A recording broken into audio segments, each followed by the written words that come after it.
Welcome back to Rising. Lindsey, what's in your lens today? We're talking about one of your favorite topics, AI. So artificial intelligence is sold to us as inevitable, faster, smarter, cheaper, progress, no questions asked. But here's the thing, when something is moving this fast, unchecked, and quietly reshaping daily life, asking questions isn't anti-innovation. It's just basic responsibility.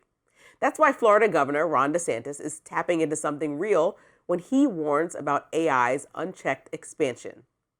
Now, whether you agree with him politically or not, his concern cuts across party lines. AI, left on autopilot, can hurt workers, distort reality, and drain real-world communities while hiding behind the illusion of the cloud. DeSantis has already repeatedly raised alarms about how AI could displace countless workers, flood our information ecosystem with what he calls, quote, mindless slop, and open the door to deepfakes and manipulation that pose a, quote, a potential existential crisis for self-government. That language may sound dramatic, but the consequences aren't theoretical anymore. At an AI roundtable earlier this month, DeSantis laid out what he's actually pushing for, and it's not a ban on technology, it's just guardrails. Take a look. We believe that there should be transparency to consumers and that there should be a notice that they are interacting with artificial intelligence. We can't allow the situation to have this present itself as a human being either on the phone or in written correspondence. We also want to prohibit any entities from using these AI chatbots as, quote, licensed therapy or mental health counseling.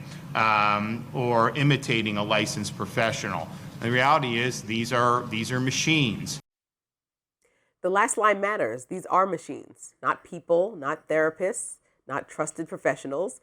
And yet AI is already being deployed in consumer-facing ways designed to mimic human connection and in some cases exploit vulnerability. DeSantis didn't mince words about that either. The more it veers into the consumer-facing, just trying to monetize, trying to addict people, trying to do all that, that is obviously going to create a lot of harm.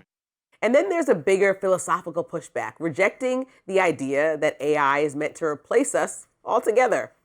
The idea of this transhumanist strain that somehow, this is going to supplant humans and all this other stuff, we have to reject that with every fiber of our being.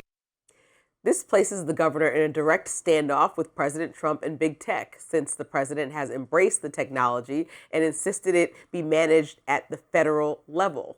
But what DeSantis is proposing is straightforward. It's transparency when consumers interact with AI, bans on AI posing as licensed mental health professionals, stronger parental controls, and limits on the unchecked growth of data centers by ending state subsidies and protecting local water resources. That last part hits home for a lot of Americans. We think of the cloud as invisible, but it's not. According to the BBC, the cloud lives in more than 10,000 data centers worldwide. Most of them are in the US, and that footprint is growing fast. The BBC reports that $64 billion in US data projects are now currently being delayed or blocked due to local opposition, according to Data Center Watch. One major concern is water. A World Economic Forum study found AI-driven data centers could consume 1.7 trillion gallons of water globally by 2027. There are public health risks too. Many data centers rely on fossil fuel-powered plants, increasing pollution in rural and already vulnerable communities. AI growth shouldn't come at the expense of workers, clean water, public health, or democratic trust. Innovation without accountability isn't progress. So on this, DeSantis has a point. Interesting. I actually expected to object to what DeSantis said more strongly than I do. On that last point, it's being debated and discussed how much resources these things are consuming. It's trade-offs like anything else. They're consuming resources, but they're providing some good, tremendous good is what I would say. And so I don't want to miss the forest for the trees. Certainly, local communities should have input in what gets built there, and I wouldn't confiscate anyone's property, certainly, but the tech companies should pay for it, but it's important to have them.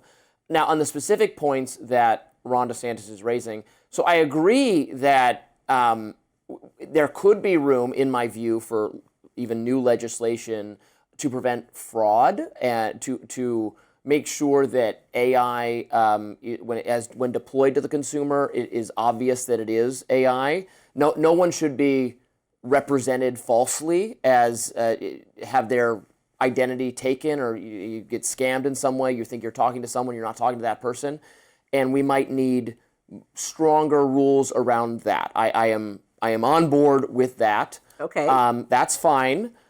Now, but when he went into kind of the licensing thing, I mean, okay, but how do you know, man, that the AI can't do a better therapy is a science of sorts. How do we know the AI doesn't do a better job of that? But an AI can drive your car better than you can. It can't get a driver's I mean, license. okay, I don't want to get in trouble for some of these. I lived in Arizona for a little while, reporting to the local news, and sometimes it didn't always go that well with some of these self-driving once cars. it ran over a cat. But one time is enough for people to see somebody with no person behind the But you wheel. see how that's foolish, because it's one cat versus the 50,000 people who die in man-driven car accidents every year. There are things that AI is going to be able to do already better than humans. And so I'm wary of saying we must wall it off from giving medical advice or legal advice or those. If you know, you have to know it's AI, sure, but it might guide you better with less room for error than human. We're already seeing evidence of that. So it just seems obvious to me that it. And I want to kind of put some of those two things together, because another thing that he argues for, because he had several different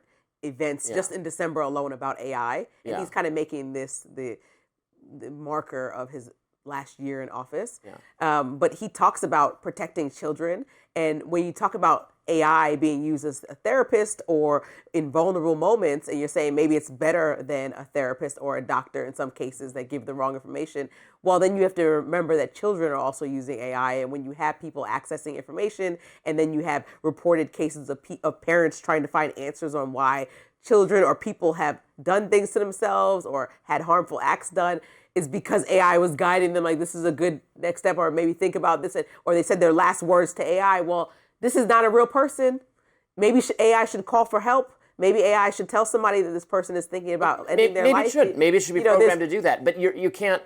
I need to be shown evidence first that this is worse, that the outcomes associated with AI are worse. Maybe they're worse now, but won't be soon. But it's just like it seems naive for anyone to assume.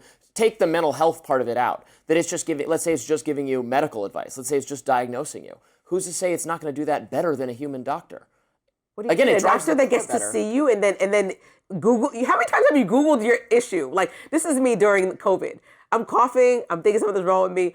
And I thought I had COVID 15 times. Or then I thought I had something else.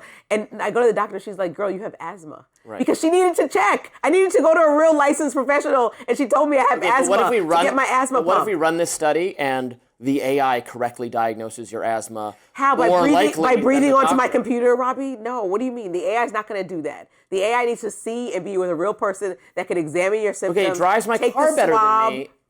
I mean, okay, you seem like you don't want any regulations around AI because you want to win. I don't want any regulations. I know, but you want to win. Your ultimate point that we talk about often is that you want to not fall behind in this AI race with other countries. No, but at the expense of Americans can't be the way. No, what I'm saying is that your policies is at the expense of Americans. I'm saying that Americans will be healthier, better, weller as this technology comes along and is able to improve their lives. If it's not improving our lives, if it's harmful, then fine. But it's just being blithely, naively asserted that it is going to be comparatively worse than a human doing it. That will be true in some cases, and that will not be true in the others. And in the future, it might not be true at all. And transhumanism, that like life extension, implanting us into computers, I do not want to forestall that possibility. I want to live forever, don't you? Don't you want to live in the cloud? Not really. Well, then you don't have you seen to. the movie Black Mirror or the series Black Mirror? I've seen a lot of it. That is a No, I Luddite don't. approach to technology, that entire show. It's preaching doomerism, and look, you want to go, live in a cave and tremble in fear of your electronics. Be my guest. Recently, But the rest of us are the moving president forward. he's like I'm one step back away. Trump The on president is one step away from threatening any states that want to interfere with federal legislation when it comes to AI, which I think is problematic because people ought to be involved in determining how their states and especially how their congresspeople will legislate AI. And I think there's going to be a larger conversation rather than do what it does, see how it works, and see if everybody's good at the end. A war of words between Zohran Mamdani and Elon Musk after the tech mogul issued a warning about the next commissioner of New York's fire department. Stay with us.